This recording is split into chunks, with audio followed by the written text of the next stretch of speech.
So we're still on the 6 preparatory practices. We're on 3B, which I taking refuge in generating bodhicitta. And I just want to share some of the interesting things I learned in reading Pabonka Rinpoche and looking a little bit in Geshe Sopa, which was because I've actually organized these notes over the years a few times, and I always had trouble with the numbering. And I finally found out why. It's because there actually are different systems, and there's a lot of variability, and it's kind of more of an oral tradition that was handed down, and so there's many versions of the 6 preparatory practices. So that solved one of my, I had such a hard time with the numbering, like especially the 3 and the 4. It's like everything after that was fine. So that was interesting to learn more about the history, and also the visualizations are very different in the different ones. So there's just a lot of variety here. And so actually, the main points, though, are actually the same, and they're very well elucidated in this book, in the Meditation on the Buddha. And, you know, I think I said this once before, but Venerable Simke and I led this practice, Meditation on the Buddha, twice a day for 2 years. And that was back probably in 2005 through 2007 or somewhere around there. And I have to say, I still find it so compelling, the way it's written. And it covers all the points that are important for this part of taking refuge and generating bodhicitta. And so when we think about taking refuge, we want to take a safe direction. So we have to think about what are we being safe from, like the causes, the fear, which is the sense of alarm, the wisdom fear, and the faith or the confidence, like in the 3 jewels, and what that really means, what refuge really is. And then reaffirming our bodhicitta aim with that, generating bodhicitta. And so, taking a safe direction, thinking about all sentient beings in the same boat as we are.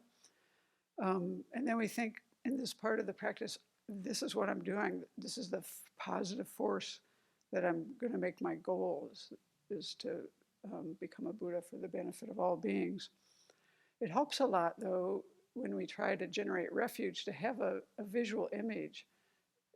We use that aspect of our minds, the creativity, the imagination, the power of images, and also the power of the holy beings, because we're not just imagining any old thing.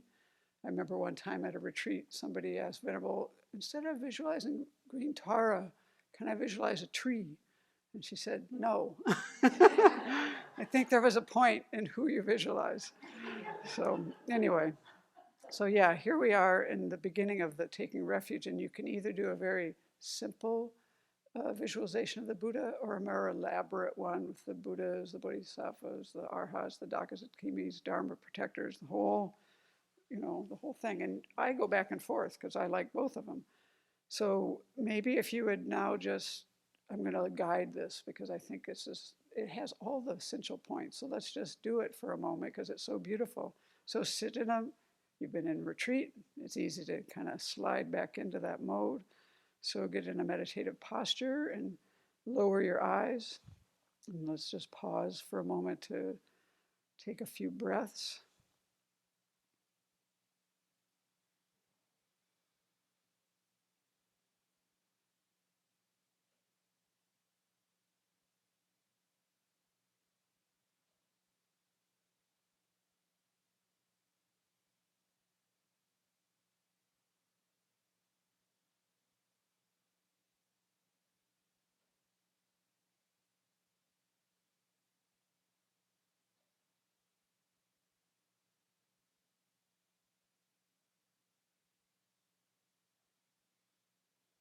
So think of the qualities of infinite love, compassion, wisdom, skillful means, and other wonderful qualities you aspire to develop.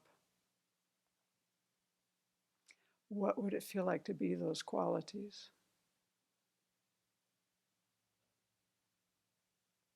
Get a sense of the expansiveness and peace of having a wise and kind heart that reaches out impartially to work for the benefit of all beings.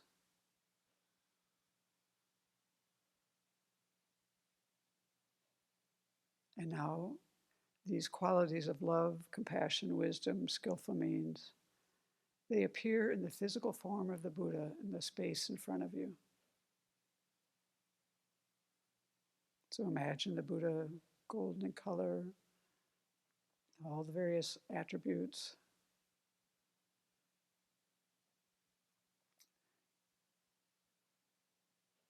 And visualize rays of light emanating from each pore of the Buddha's body. These reach every part of the universe.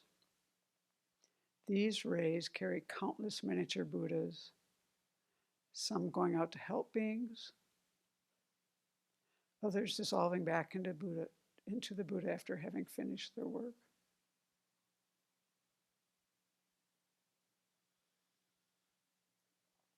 To cultivate a sense of refuge, think of the dangers of cyclic existence by remembering your own lack of security, dissatisfaction, suffering, illnesses, anxieties, problems, mental, physical, spiritual difficulties, the whole array of difficulties that come unasked.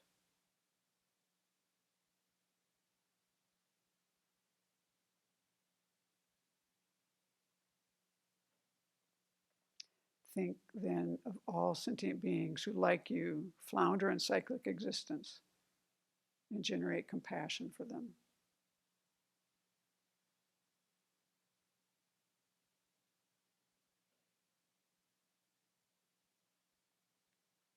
Finally, think of the wonderful qualities of the Buddha, Dharma, and Sangha.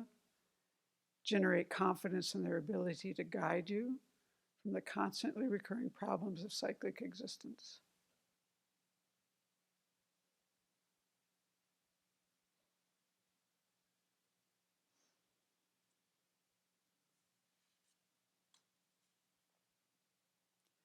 Since it's possible on the basis of your present life and mind to free yourself from all of these undesirable experiences, resolve to explore that possibility to its fullest.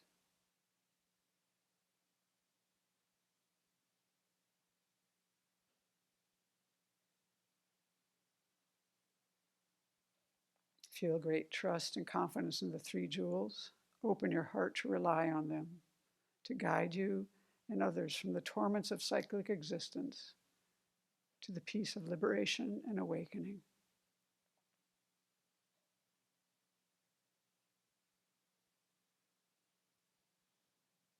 As you take refuge, imagine leading all sentient beings around you and going for refuge to the three jewels.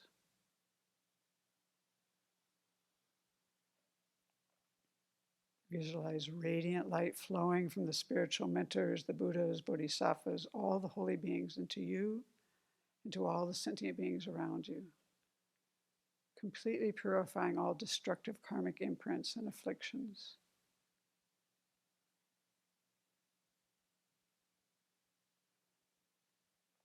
The light also enriches you with all the wondrous qualities and realizations of the path.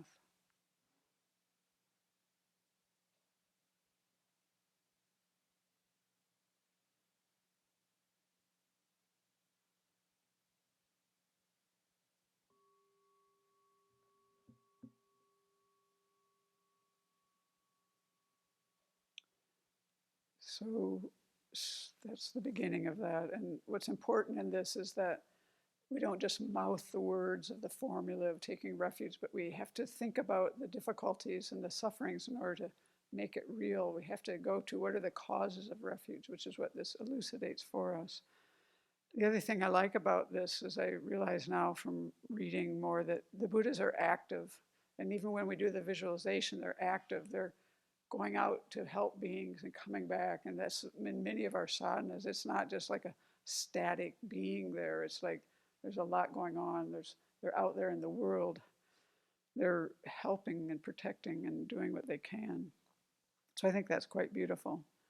And I love the way this is written because I can remember even before I moved here, Venerable used to say, explore that possibility, explore the possibility. And it captured me.